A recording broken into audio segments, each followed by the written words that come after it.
네, 안녕하세요. 갱스탁입니다. 자, 이번 주도 지난주 못지않게 힘든 일주일이었습니다. 자, 3월 3주차 주간 시황 분석 시작해 보도록 하겠습니다. 자, 이번 주 주요 이슈 한번 볼 텐데요. 뭐 계속해서 코로나19 관련된 소식 먼저 전해드릴 수밖에 없을 것 같습니다. 자, 아직까지도 전 세계적으로 뭐 계속해서 확산하는 분위기이기 때문에 팬데믹 현상 이어지고 있다라고 보시면 되겠고요. 자, 유럽이나 미국 쪽에 지금 상황이 심상치가 않습니다. 그러면서 미국도 캐나다랑 멕시코 국경을 지금 봉쇄를 하는 상태고, 자, 전 세계적으로 비상사태 선포하면서 유럽마저도 국경 봉쇄, 하나의 유럽을 뭐 국경 봉쇄를 통해서 좀 깨지고 있고요. 자, 이동 제한령, 자, 밖으로 나가지도 못하게 뭐 지금 막고 있는 것으로 보입니다. 그래서 지금 뭐 이탈리아의 경우는 단속에 걸린 사람이 수만 명이 뭐 나왔다 이런 소식도 있는데, 자, 각국이 국경 봉쇄를 하고 이동을 제한하고 있다. 자, 이런 소식 전해드리도록 하겠고요. 자, 이런 상황이 이어지는 건 전 세계적으로 확진자랑 사망자 수가 계속해서 급증하고 있기 때문이라고 할 수 있겠죠. 전 세계적으로 지금 확진자 수가 약 30만 명 가까이 되고 사망자도 13,000명 가까이 지금 된다고 합니다. 특히 유럽 쪽, 이탈리아나 스페인 쪽은 치사율이 상당히 높기 때문에 지금 뭐 한 6에서 7%뭐 이 정도 나오는 것으로 보이고요. 자, 이란까지도 이렇게 세 개국이 지금 치사율이 상당히 높은 것으로 확인되고 있습니다.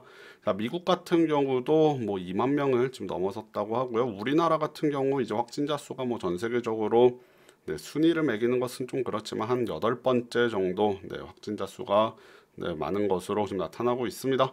자, 우리나라 8,000명대 이번 주 유지해 줬습니다. 하루에 100명 내외 정도로 확진자 수 증가하면서 9,000명 근접하고 있고요. 자, 안타깝게도 사망자가 지금 100명이 넘었습니다. 자, 전 세계적으로 봤을 때는 우리나라는 치사율이 한 1% 조금 넘는 수준, 미국도 이 정도 지금 수준으로 보이는데, 자, 유럽 쪽이 치사율이 지금 상당히 높고요. 자, 이탈리아 같은 경우는 지금 사망자가 중국의 사망자 수를 훌쩍 뛰어넘은 상태, 지금 벌써 한 1.5배 가까이 사망자가 많아 보입니다.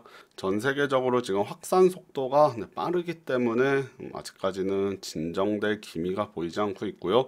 저 우리나라 같은 경우 유럽에서 입국하는 입국자들이 좀 증상을 많이 보이고 있기 때문에 전원 검사를 한다고 하고요. 지금 확진자도 유럽에서 들어오는 승객들 확진자도 나오고 있습니다. 자, 무증상자도 한 2주간 격리를 하겠다. 자, 이런 발표가 있었고, 자, 우리나라 뭐 교육시설이죠. 유치원, 초중, 고등학교 개학이 또 2주 추가 연기됐습니다. 자, 세 번째 연기가 된 것이고요. 총 6주, 한 달 반가량 지금 밀리는 것으로 보입니다. 자, 일단은 뭐 학교 같은 경우는 한 5주 정도 밀렸는데, 유치원, 어린이집 이런 건 좀 6주 정도 돼 보이고요. 자, 우리나라 종교시설, 실내 체육시설, 유흥시설을 보름간 운영을 중단을 권고했습니다. 자, 전 세계적으로 지금 뭐 재정정책, 금융정책 쏟아져 나오고 있습니다. 미국이 FOMC 한 3일 정도를 앞두고, 자, 우리 시간으로는 월요일 새벽, 자, 미국 시간으로 일요일 밤이었는데 긴급 FOMC를 열어서 자, 기준금리를 1%포인트를 단숨에 인하했습니다. 그래서 이달 들어서 1.5%포인트를 인하했고요. 자, 제로금리까지 갔습니다. 0에서 0.25%까지 미국 금리가 뭐 한 2주 만에 제로금리까지 순식간에 가버렸고요. 자, 한국은행도 FOMC에서 금리를 내려주면서 금리 인하 여력이 좀 생겼습니다. 자, FOMC 결과 보고서 인하할 것으로 보였는데, 자, FOMC 일정이 당겨지면서 우리나라도 그 다음날 바로 50bp 기준금리 인하하면서 우리나라 최초로 0%대 지금 금리 들어왔습니다. 자, 기준금리 0.75%까지 내려왔고요. 자, 한미 통화 스와프 체결했다라는 소식과 함께 금요일 증시가 뭐 강하게 반등을 해주기도 했는데요. 600억 달러 규모 통화 스와프 체결했다라고 합니다. 통화 스와프라는 것이 우리나라랑 미국이랑, 자, 우리나라 원화를 맡기고 자, 미국의 달러를 빌려오는 뭐 그런 개념이라고 생각하시면 되겠고요.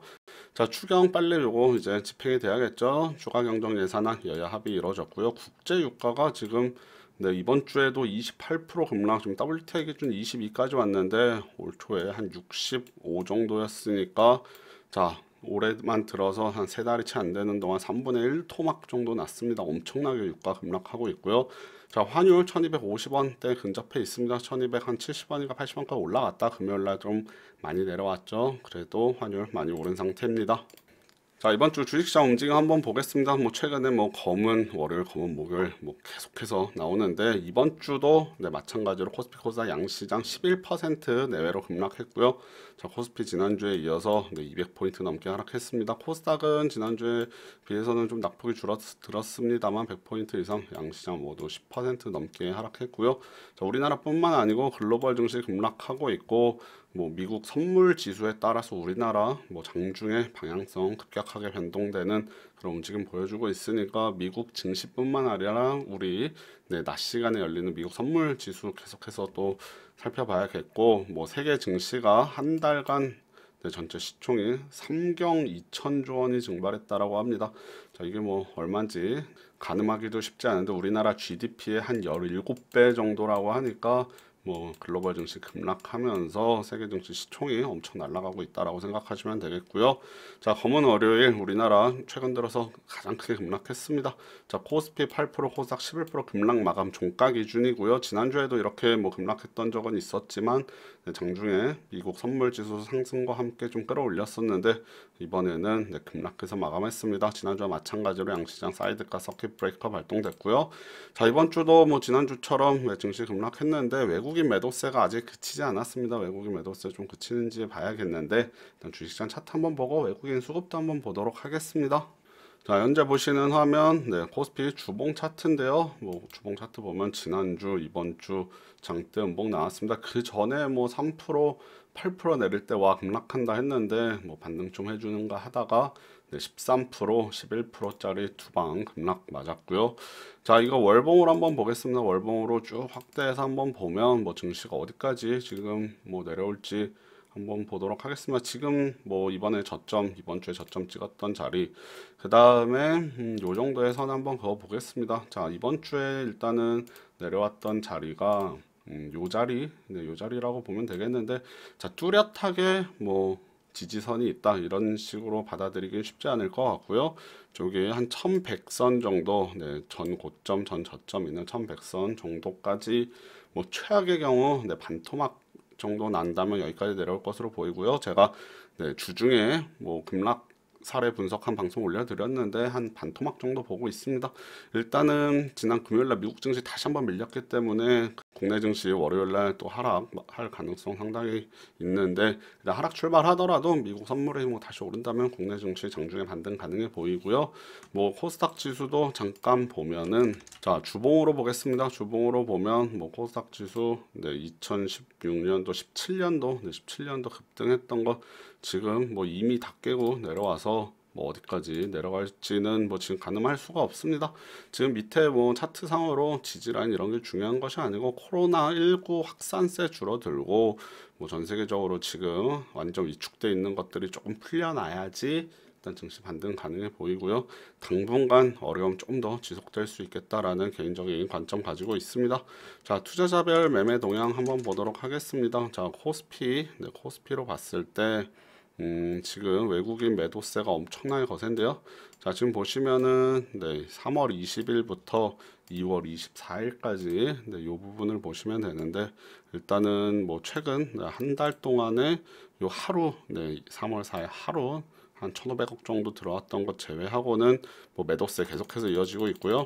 외국인이 엄청나게 네, 매도하고 있습니다. 자, 1조씩 매도하는 걸 거의 보기 힘든데 3월 들어서만 벌써 세 차례 뭐 평소에도 6, 7천억, 8천억, 9천억 정도 네, 계속해서 뭐 외국인 매도세 거세게 나오고 있으니까 최근 뉴스 보면은 주식 투자하지 않았던 개인들도 뭐 증권계좌 터서 삼성전자를 엄청 사들이고 있다 이런 뉴스도 나오는데 아직까지 잘 모르겠습니다. 좀 더 하락할 가능성이 있어 보이고요. 자, 외국인의 수급이 네, 들어올 때가 좀 바닥을 다지고 우상향할 수 있는 네, 그런 반등 시점이 되지 않을까 개인적으로 예상해 보고 있습니다. 자, 다음 주까지 뭐 증시가 네, 급반등할 만한 여력은 별로 없을 것으로 생각됩니다. 일시적으로 뭐 반등이 나올 수 있겠으나 일단은 코로나19 관련된 네, 확산세가 사그러들어야지만 그리고 외국인 수급 들어와야지 네, 글로벌 증시 및 국내 증시 반등 가능하다 이렇게 보고 있으니까 뭐 짧게 한번 대응 잘해 보시는 것이 좋을 것 같습니다. 지금 시장 상황이 뭐 현금을 가지고 있는 것도 좋은 투자 방법이 될 텐데 그동안 또 손실 났던 거를 네, 복구할 생각을 하면 네, 현금만 가지고 있기는 조금 어렵지 않을까 생각되고요.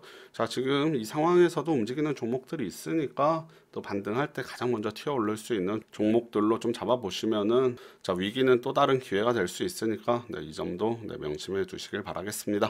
네, 그럼 오늘 방송 여기까지 진행하고요. 네, 다음 주 주간 시황 분석 방송으로 뵙도록 하겠습니다. 네, 감사합니다.